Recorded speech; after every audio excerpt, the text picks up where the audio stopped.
So ladies and gentleman, boys and girls, सगळ्यांचं खूप खूप स्वागत आहे पुढारी न्यूज आणि कलाकार या शो मध्ये. सो कलाकार या शो मध्ये आज जी व्यक्ती आपल्यासोबत आहे, सुंदर हे नाव तिला दिलं गेलंय, पण ती खूप सुंदर आहे. पण ती सुंदर काम देखील करते, ती सुंदर अभिनय देखील करते आणि ती कमालीची अभिनेत्री आहे. आणि आज आपल्यासोबत वैदे, खूप खूप स्वागत आहे. Thank you so much. सो आपण दादर मध्ये आहोत. हे दिस इज होम. त्यामुळे आपण दादरचा फेरफटका मारणार आहोत. तर सगळ्यात अगोदर, दादरच्याही अगोदर, हे ड्रायव्हिंग व्हील आयुष्यात आलं कधी, त्याबद्दल आम्हाला प्लीज सांगा. गमतीशीर गोष्ट आहे. खरं तर मला खूप लहानपणापासून मी हे म्हणू शकते की आवड होती गाड्यांची चालवण्याची. मला कुतूहल वाटायचं. मी सतत फ्रंट सीटलाच बसलेली असायचे माझ्या वडिलांच्या शेजारी, कारण मला जाणून घ्यायचं असायचं की अच्छा बाबा कसे चालवतायत, मग इकडे काय चाललेलं असतं, मग गिअर म्हणजे काय असतं. हे सगळं असलं तरी सुद्धा मी गाडी आत्ता 3 वर्ष झाले खऱ्या अर्थाने चालवायला लागले. ओके. मला 18व्या वर्षी इच्छा होती की आता बस मला आता गाडी चालवता येते, तर मी आता गाडी चालवणार आहे. पण मी खूप धडपडी आहे, प्रचंड ॲक्सिडेंट प्रोन आहे. त्यामुळे माझ्या आईवडिलांना जवळशी माझी चिंता वाटायची. आणि मी कथ्थक तेव्हा खूपच, म्हणजे माझा मेन फोकस तेव्हा आयुष्यात कथ्थकच होता. आणि मग हळूहळू अभिनयही सुरू झाला. या सगळ्यात माझ्या ज्या गुरु होत्या कथ्थकच्या, त्यांचं असं म्हणणं होतं की दुचाकी चारचाकी जर शक्य असेल तर अवॉइड कर, काही त्याच्यावर अडत काहीच नाही. Very true.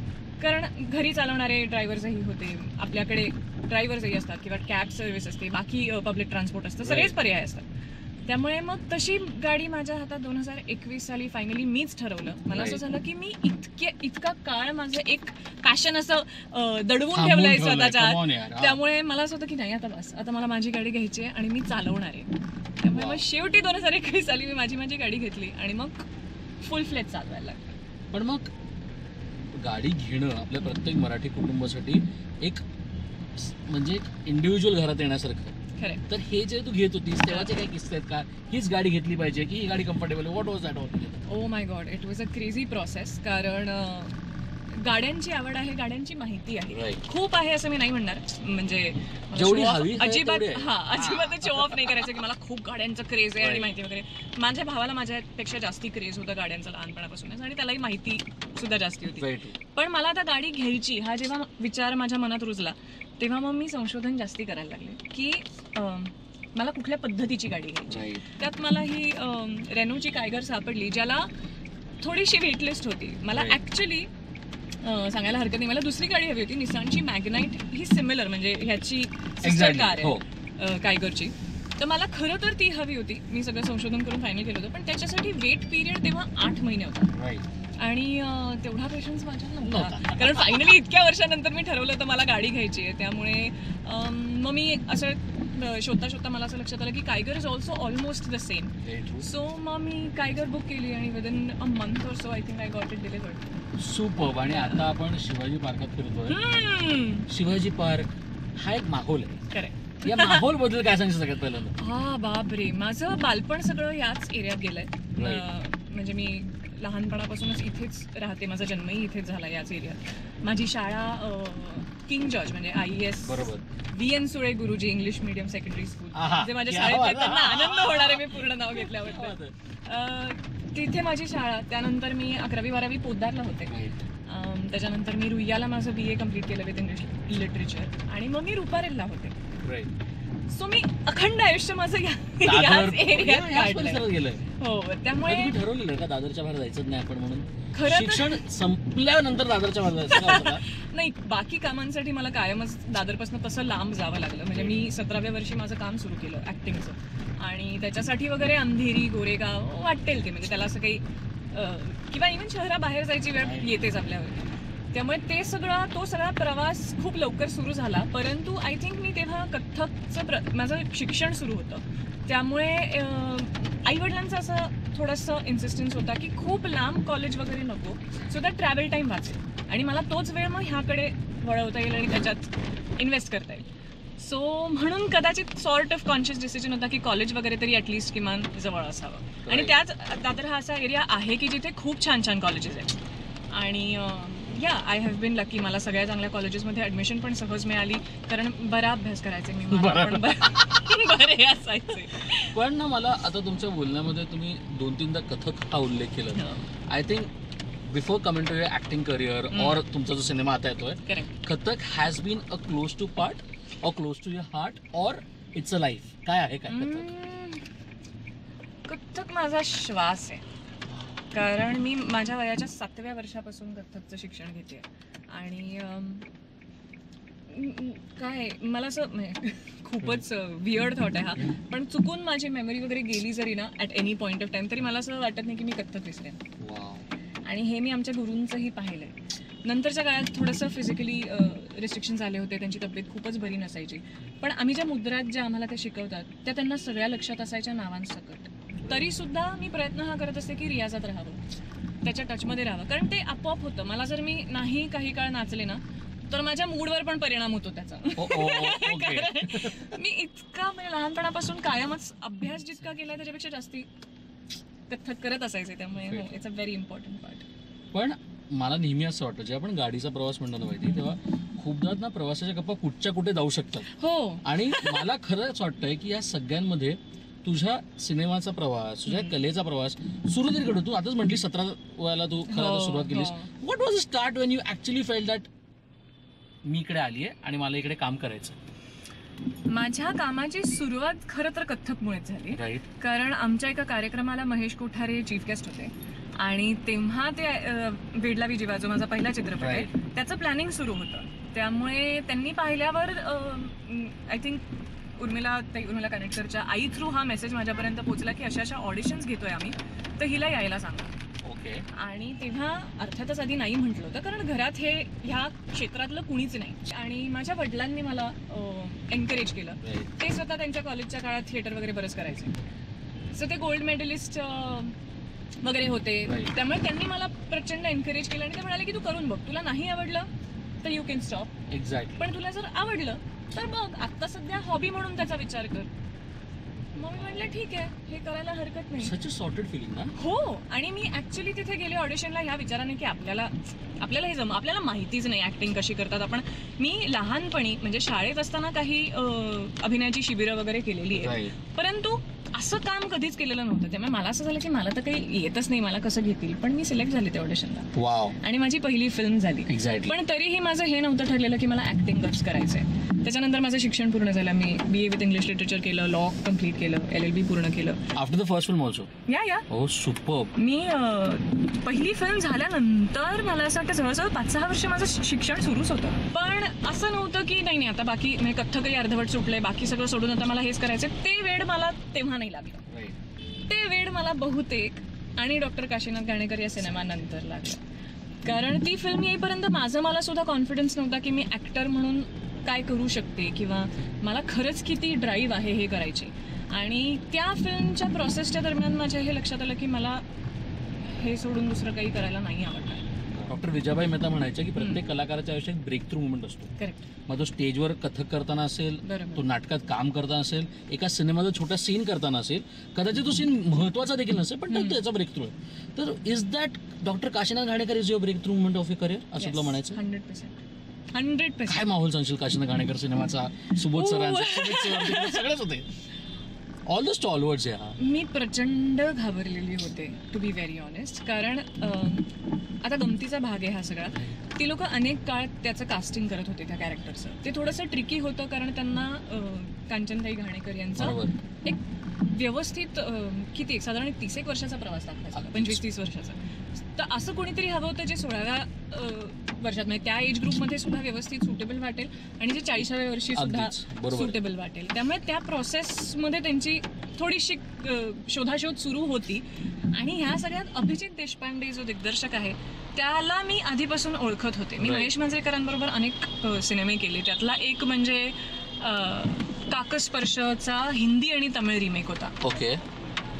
तर त्या रिमेक अर्थात तो रिलीज नाही झाला, पण अभिजितने ती फिल्म पाहिलेली होती. तो त्या सेटवरही येऊन गेलेला होता, त्यामुळे त्यांनी माझं काम पाहिलेलं होतं. हे सगळं सुरू व्हायच्या वर्षभर आधी भेटला होता वजीरच्या स्क्रीनिंगला. तेव्हा तो मला म्हणाला होता की मी एक काम करतोय, मी तुला फोन करेन लवकरच. आणि त्याच्यानंतर 1-1.5 वर्ष काहीच फोन आला नाही. त्यामुळे मला युजली जसं म्हणतात तसं की हम काम करेंगे एक साथ, पण असं होत नाही. तसं वाटलं. असं वाटत असताना त्या दरम्यान तोपर्यंत अनेक माझे बाकी सिनेमे रिलीज झाले होते आणि सगळं आय वॉज डाऊटिंग माय सेल्फ, मला हे करायचं आहे का नाही मला कळत नव्हतं. इथपर्यंत निर्णयावर आले होते मी की आता नको, आपल्याला बहुतेक हे नाही जमत आहे, आपण नको करायला ऍक्टिंग. आणि हा विचार येत असतानाच मला अभिजितचा फोन आला की हे असं असं करतोय, तर माझी इच्छा आहे की तू यावंस आणि ऐकावंस आणि तू काम करावंस. आणि माझ्यासाठी स्वप्नपूर्ती होती हे ॲक्च्युली. कुणाच्याही स्वप्नाच्या पण पलीकडचं आहे असा सेटअप मिळणं, अशी फिल्म मिळणं आणि अशा सहकलाकारांबरोबर काम करता येणं. मी पहिल्या दिवशी जेव्हा सेटवर गेले तेव्हा मी इतकी बिथरलेली होते, मला काही सुचत नव्हतं. पण मला जेव्हा त्या सगळ्या लुकमध्ये विक्रम गायकवाड होते, विक्रम सर, त्यांनी मला रेडी केलं आणि मी जेव्हा आरशात स्वतःकडे पाहिलं तेव्हा मला असं झालं की आपल्यापेक्षा ह्या इतरांचा अनुभव खूप जास्ती आहे आणि ह्यांना खूप जास्ती सेन्स आहे. त्यांना जर आपल्यात कांचनताई दिसत आहेत तर आपणही विश्वास ठेवूया की आपल्याला हे करता येईल आणि सुरू करूया. खूप लोक वाट बघत होती from the first look of the poster till the teaser. काय सांगशील, कारण ऑल द पीपल ही जी स्टारकास्ट आहे ती अनयुज्युअल स्टारकास्ट आहे. सो सगळ्यात पहिल्यांदा अनयुज्युअल स्टारकास्ट मध्ये काम करणं आणि धमाल सिनेमा, काय सांगशील याबद्दल? बापरे, हा पण एक वेगळाच प्रवास आणि हाही एका अर्थाने वेगळा टर्निंग पॉइंट होता माझ्यासाठी. मी आणि निपुण धर्माधिकारी कधी एकत्र ऍक्टिंग करू असं मला वाटलं नव्हतं. अगेन माझ्या दिग्दर्शकांच्या यादीत निपुण धर्माधिकारीचं सुद्धा नाव आहे, परंतु ऍक्टर म्हणून, को ऍक्टर म्हणून मला त्याच्याबरोबर काम करता येईल हे कधीच वाटलं नव्हतं. पण त्या सगळ्याच गोष्टी मला इतक्या एक्साइटिंग आणि अट्रॅक्टिव्ह वाटल्या की immediately I jumped on to the opportunity. कारण मला असं झालं की ह्या अशा फिल्म्सच आहेत ज्याच्यासाठी मी वेळ घेते, किंवा आपल्याकडे तसे अनेक सिनेमे येतात, म्हणजे खूप ऑफर्स येतात, खूप वेगवेगळ्या पद्धतीचे सिनेमे बनतायत सुद्धा आणि खूप छान छान सिनेमे बनतायत.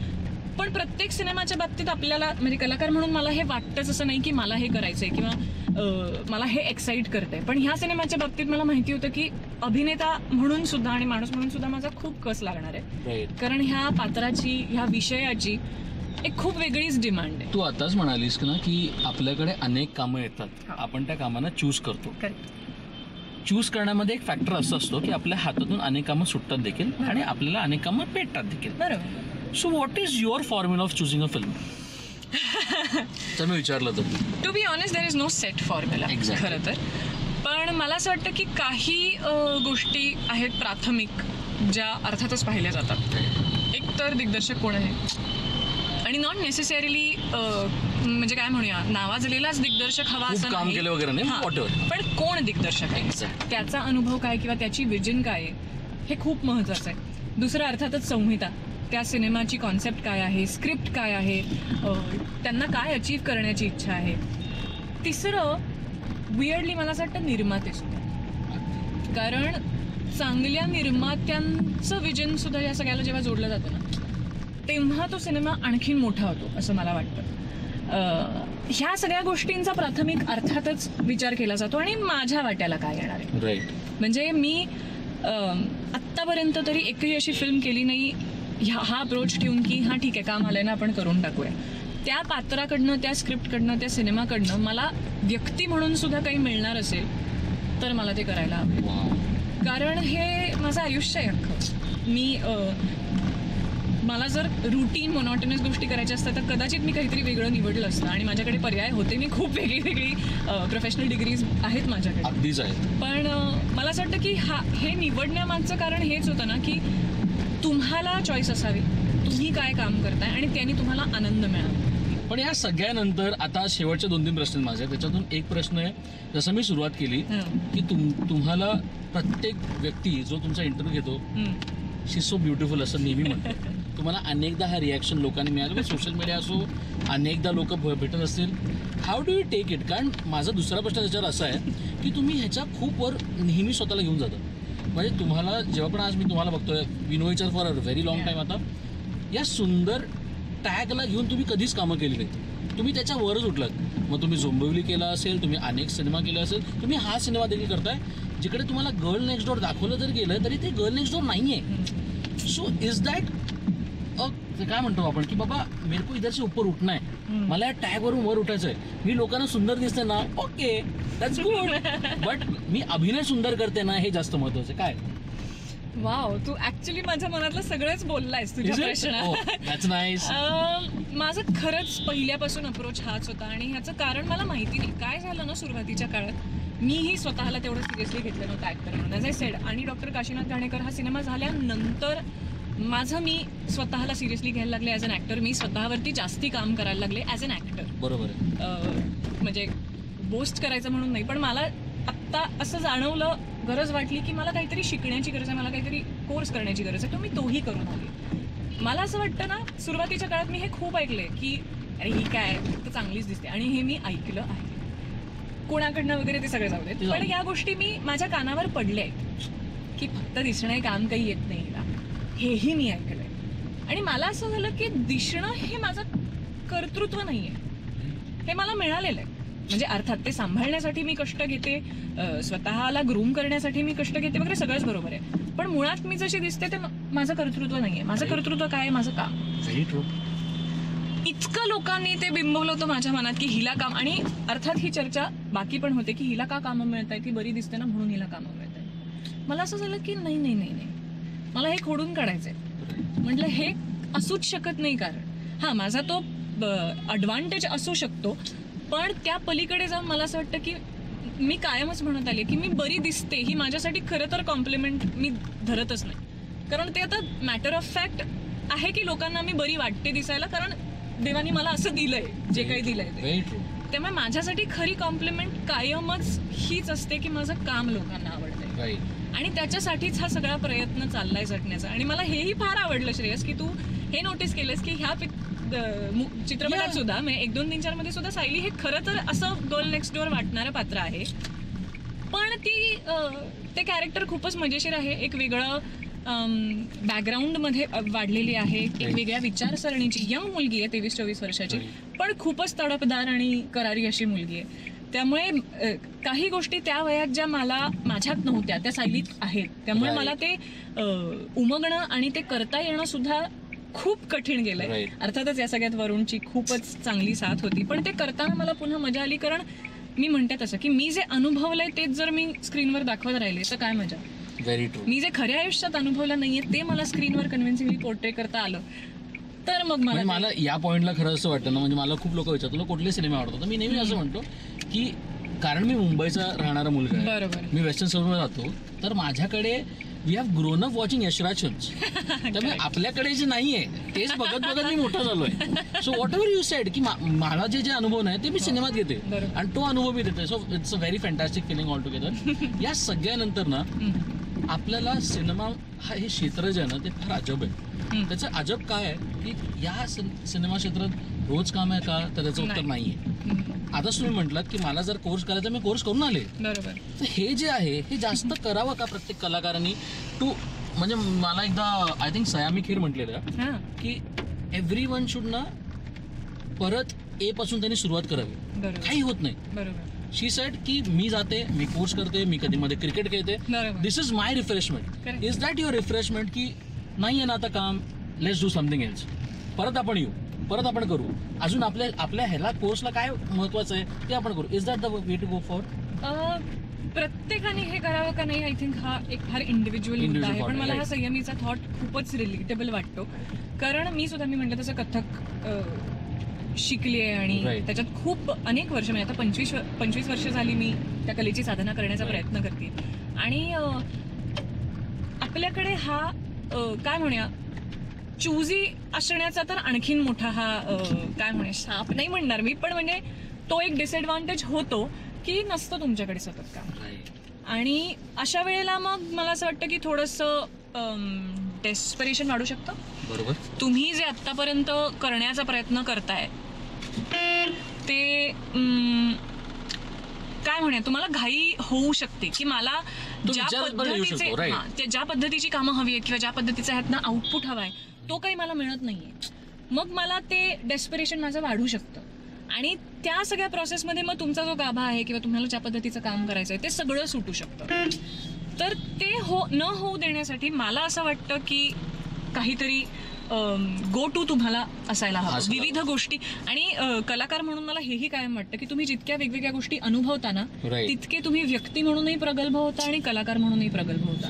सो आयुष्यातले विविध एक्सपिरियन्सेस, विविध अनुभव हेही अत्यंत महत्वाचे आहेत. म्हणजे अभिनयाच्या क्राफ्ट च्या दृष्टीने तर अनेक गोष्टी शिकलेच मी अर्थात, पण रियाज कसा करावा अभिनयाचा ह्याचाही एक अंदाज आला आणि त्याचे सुद्धा टूल्स मिळाले.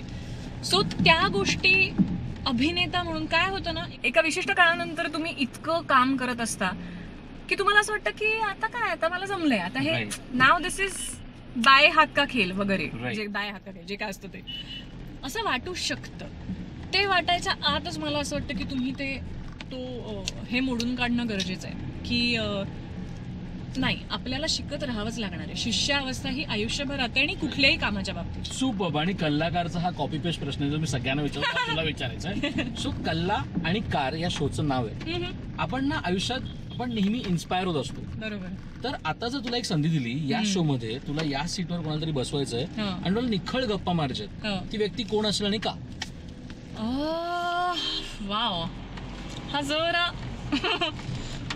इंटरेस्टिंग प्रश्न आहे ऍक्च्युली हा. कारण मी जनरली माझ्या बरोबर गाडीत माझी आई तरी असते, एक्झॅक्टली, माझे बाबा तरी माझ्या बाजूला बसलेले असतात, किंवा माझे मित्रमैत्रिणी तरी माझ्या शेजारी बसलेले असतात, आणि त्यांच्याशी माझ्या एनिवे अशाच खूप गप्पा होतात. आणि ज्याला मी म्हणजे बाबा मला चिडवतात की तुमचं काय आयुष्यावर बोलू काही सेशन चालू आहे.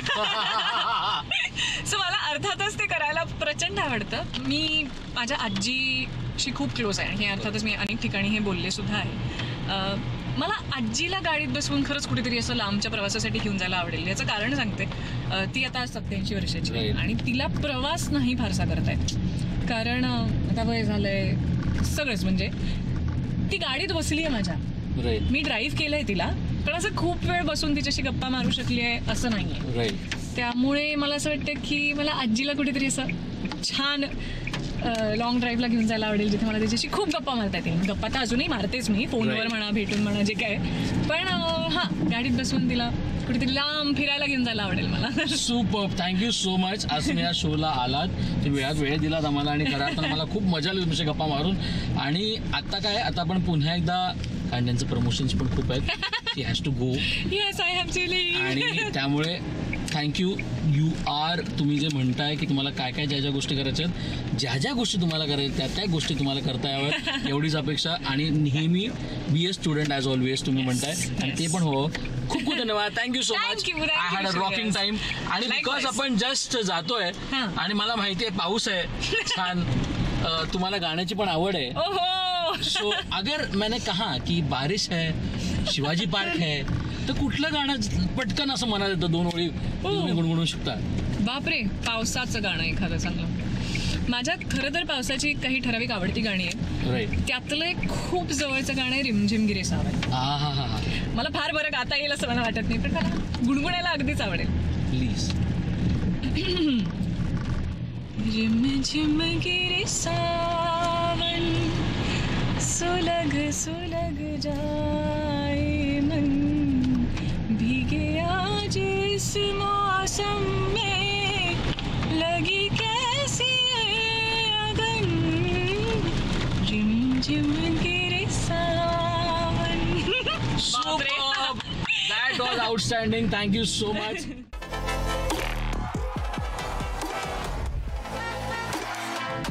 Thank you.